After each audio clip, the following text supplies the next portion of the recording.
मेरे पति राजेश एक प्राइवेट कंपनी में अकाउंटेंट थे। उनकी पगार अच्छी थी, फिर भी हम लोग भारी कर्जे से दबे हुए थे। शेयर मार्केट में राजेश ने बार बार घाटा उठाया, पर बहुत अमीर बनने की धुन के चलते इस लत ने अब तक उनका पीछा नहीं छोड़ा था। मैंने अपनी सहेली प्रियांशी से कहीं नौकरी के लिए कहा। वह एक कंपनी में नौकरी करती थी। एक दिन वह मुझे लेकर अपनी कंपनी गई। वहां उसने मेरी मुलाकात अपने बॉस सुधीर से करवाई। सुधीर की सिफारिश पर मुझे नौकरी जरूर मिल जाएगी, ऐसा आश्वासन देकर प्रियांशी मुझे उनके पास लाई थी। सर, मुझे नौकरी की सख्त जरूरत है, आप मेरी सहायता कीजिए प्लीज। ये प्रार्थना करते हुए मेरी आंखों में एकाएक आंसू छलक आए। मेरी खूबसूरती से सुधीर बहुत प्रभावित हुआ।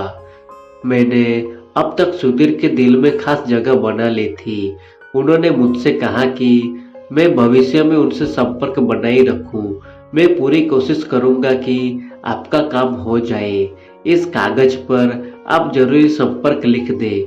उन्होंने पेन और पेन मुझे पकड़ा दिया। करीब 10 मिनट बाद मैं प्रियांशी के साथ चली आई, लेकिन इन कुछ मिनटों में मैंने उनका दिल जीत लिया था। मुझे लेकर नौकरी दिलाना उसके लिए कठिन काम नहीं था। करीब एक हफ्ते बाद वह मेरी नियुक्ति की अच्छी खबर लेकर शाम को मेरे घर पहुंच गए। वहां मैंने उनकी मुलाकात अपने पति संजीव, सास व 5 वर्षीय बेटे रमन से कराई। मेरी नियुक्ति की खबर सुनकर घर का माहौल खुशी से भर गया। मेरे घर की हर चीज इस बात की तरह इशारा कर रही थी कि हम लोग आर्थिक रूप से संपन्न नहीं थे। मेरे पति बातूनी किस्म का इंसान था। उनकी बातों से उन्हें भी मालूम हो गया कि उसकी स्टॉक मार्केट में बहुत दिलचस्पी थी। कुछ देर बाद राजेश मुंह मीठा कराने के लिए बाजार मिठाई लेने चला गया। सुधीर ने आग्रह करके मुझको अपने सामने बैठा लिया। सर, आपकी कृपा से मुझे नौकरी मिली है और मैं आपका यह एहसान कभी नहीं भूलूंगी। अब 2 वक्त की रोटी और रमन की पढ़ाई का खर्च मैं अपने बूते पर उठा सकूंगी। मेरी बड़ी बड़ी आंखों में सुधीर के लिए सम्मान के भाव उसे साफ नजर आए। तुम्हें नौकरी दिलाने वाली बात अब खत्म हुई। उसके बाद तुमने मुझे धन्यवाद कहा तो मैं फौरन उठकर चला जाऊंगा। सुधीर ने अपनी आवाज को नाटकीय रूप से सख्त किया, पर उसके होठों पर मुस्कुराहट बनी रही। अब नहीं दूंगी धन्यवाद सर, मैं मुस्कुराई और फिर उठकर रसोई की ओर चली गई। कुछ देर बाद बड़े अच्छे माहौल में हम सब ने चाय नाश्ता किया। फिर सुधीर हमसे विदा लेना चाहता था, पर ऐसा संभव नहीं हुआ, क्योंकि बेहद अपनेपन के साथ आग्रह करके मैंने उस रात का खाना खाकर जाने के लिए रोक लिया। उस शाम के बाद में सुधीर का घर में आना जाना नियमित सा हो गया। कुछ दिनों के बाद रमन के जन्मदिन की पार्टी में वे शामिल हुए। फिर एक त्योहार आया और मैंने उन्हें घर खाने के लिए आमंत्रित किया। धीरे धीरे हमारे परिवार के साथ उनके संबंध गहरे होते चले गए। मैंने देखा धीरे धीरे सुधीर मेरी तरफ आकर्षित होने लगा है। एक दिन अपने रूम में चाय पीते हुए सुधीर ने मुझसे पूछा, तुम्हें पता है राखी, मैं किस दिन को अपने लिए भाग्यशाली मानता हूँ? आप बताओगे नहीं तो मुझे पता कैसे चलेगा? मैंने जवाब सुनने के लिए अपना ध्यान उसके चेहरे पर केंद्रित कर लिया। जिस दिन तुम मेरे पास नौकरी पाने के सिलसिले में आई थी, सुधीर ने कहा। मेरे लिए तो वह यकीनन महत्वपूर्ण दिन था, मैं बोली। पर अब क्यों उसे अपने लिए भाग्यशाली मानते हैं? वह दिन मेरे जीवन में न आया होता तो आज मैं तुम्हारे जैसे अच्छे दोस्त कैसे पाता? उसके स्वर की भावुकता को पहचान कर मैं नजरें छिपाकर फर्श को निहारने लगी। तुम मेरी अच्छी दोस्त हो न राखी? मैंने उसकी तरफ देखकर एक बार सिर हिलाकर हाँ कहा और फिर से नीचे फर्श देखने लगी। उसने अपना हाथ बढ़ाकर मेरे हाथ पर रखा और मेरी आंखों में आंखें डालकर बोला, तुम मुझे अपना समझकर हमेशा अपने दुख दर्द मेरे साथ बांट सकती हो। थैंक्स। मेरे होठों पर छोटी सी मुस्कान उभरी। मेरे हाथ पर उसकी पकड़ थोड़ी मजबूत थी। मैंने अपना हाथ आजाद करने का प्रयत्न किया पर असफल रही। कुछ घबराए से अंदाज में मैंने उसके चेहरे पर खोजपूर्ण दृष्टि डाली। वह बड़े प्यार से मेरा चेहरा निहार रहा था। उसकी आंखों के बाँव पकड़कर मेरे गोरे गाल अचानक गुलाबी हो उठे। वह मुझे चाहता है, यह बात उस दिन मैं पूरी तरह से समझ गई। उस दिन से हमारे संबंध एक आयाम में प्रवेश कर गए। हमारे लिए दोस्ती की सीमा लांघना गलत होगा सर। राजेश को धोखा देकर मैं गहरे अपराध बोध का शिकार बन जाऊंगी।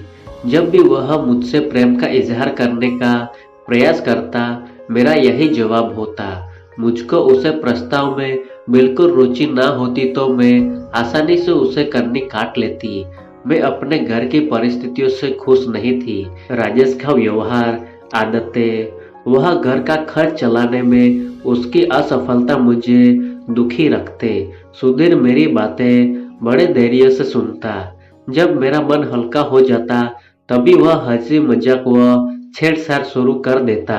मेरे जन्मदिन से एक दिन पहले उसने जिद करके मुझसे अपने घर चलने का प्रस्ताव रखा और कहा, अपने हाथों से मैंने तुम्हारे लिए खीर बनाई है। अगर तुम मेरे यहाँ चलने से इनकार करेगी तो मैं नाराज हो जाऊंगा। उसकी प्यार भरी जिद के सामने थोड़ी ना नुक्कड़ करने के बाद मुझको झुकना ही पड़ा। सुधीर ने मेरे जन्मदिन के मौके पर एक सुंदर साड़ी उपहार में दी और मुझे पहली बार उसने अपनी बाहों में भरा तो मैं घबराई लहजे में बोली, नहीं, यह सब ठीक नहीं है, मुझे छोड़ दीजिए प्लीज। अपनी बाहों के कैद से उसने मुझे मुक्त नहीं किया क्योंकि मैं छूटने का प्रयास बड़े बेबन से कर रही थी। मेरे मादक जिस्म का नशा उस पर कुछ इस तरह हावी था कि उसने मेरे कानों और गर्दन को गर्म सांसें छोड़ते हुए चूम लिया। मैंने जोर जरी के साथ सिसकारी ली। मुंह से ना ना करती रही पर उसके साथ और ज्यादा मजबूती से मैं लिपट भी गई। मुझको गोद में उठाकर वह बेडरूम में ले आया। वहां उसके आगोश में बनते ही मैंने सब तरह का विरोध समाप्त कर समर्पण कर दिया। वह मेरे बदन को चूमने लगा और मैं भी उसके गालों को चूमने लगी। हम दोनों के अंदर उठे उत्तेजना के तूफान के थमने के बाद भी हम देर तक निडाल होकर एक दूसरे से लिपट कर लेटे रहे। कुछ देर बाद मेरे सिसकने की आवाज सुनकर वह चौंका। मेरी आंखों से आंसू बहते देख वह प्यार से मेरे चेहरे को चूमने लगा। मेरी सिसकियां कुछ देर बाद थमी तो उसने पूछा, क्या तुम मुझसे नाराज हो? जवाब में मैंने उसके होठों को चुंबन लिया और भावुक स्वर में बोली, प्रेम का इतना आनंददायक रूप मुझे दिखाने के लिए धन्यवाद सुधीर। हमारे संबंध एक नए आयाम में प्रवेश कर गया। मैं ही नहीं बल्कि मेरे घर के बाकी सदस्य भी सुधीर को अच्छे लगने लगे। वह भी अपने को हमारे घर का सदस्य समझने लगा। वह मेरे घर वालों की जरूरतों का ध्यान रखता। एक दिन सुधीर के माता पिता उससे मिलने आए। उसके लिए एक रिश्ता आया हुआ था। वह दोनों इसी सिलसिले में उससे बातें करने आए थे। उसकी माँ बोली, तुम कब चलोगी उसे देखने? किसी दिन चलेंगे, उसने गोलमोल सा जवाब दिया। अगले रविवार को चले देखेंगे। उसने फिर टालने की कोशिश की। उसके पिता अचानक गुस्से में बोले, इसमें तुम चलने को हाँ नहीं कहवा सकोगी क्योंकि आजकल इसके सिर पर उस राखी का जुनून सवार है। प्लीज पापा, बेकार की बातें ना करें। राखी से मेरा कोई गलत रिश्ता नहीं है। वह नाराज हो उठा। अपने बाप से झूठ मत बोलो। सुधीर यहाँ क्या चल रहा है उसकी रिपोर्ट मुझ तक पहुँचती रहती है। लोगों की गलत व झूठी बातों पर आप दोनों को ध्यान नहीं देना चाहिए। उसकी माँ ने पिताजी को चुप कराकर उसे समझाया। सुधीर, सारे कॉलोनी राखी और तुम्हारे बारे में उल्टी सीधी बातें कर रहे हैं। उसका यहाँ आना जाना बंद करो बेटा, नहीं तो तुम्हारा कहीं रिश्ता होने में बड़ा झंझट होगा। माँ, किसी से मिलना जुलना गुनाह है क्या? मेरी जान पहचान और बोलचाल सिर्फ राखी से ही नहीं, मैं उसके पति और उसकी सास से भी खूब हंसता बोलता हूँ।